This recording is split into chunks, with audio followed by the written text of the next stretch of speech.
ধন্যবাদ আপনাকে।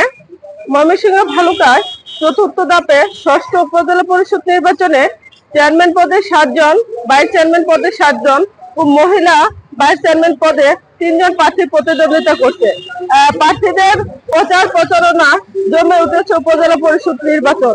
পোস্টারে ছেয়ে গেছে মহাসড়ক থেকে অলিগলি।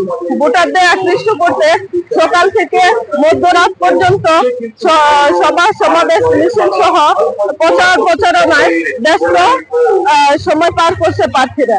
একটি পৌরসভা 11টি ইউনিয়ন পরিষদ নিয়ে গঠিত। এই আসনে ভোটারের সংখ্যা 3,35,995 জন। এর মধ্যে পুরুষ ভোটার 1,67,307 জন, মহিলা ভোটার সংখ্যা 1,68,686 জন। আরো রয়েছে এখানে 2 জন হিজড়া ভোটার রয়েছে। তবে যোগ্য ব্যক্তিকে ভোট দিয়ে নির্বাচিত করে ভালুকার উন্নয়ন ঘটাতে চায় ভোটাররা। এই ছিল ভালুকা থেকে নির্বাচনী সর্বশেষ সংবাদ। ভালুকা।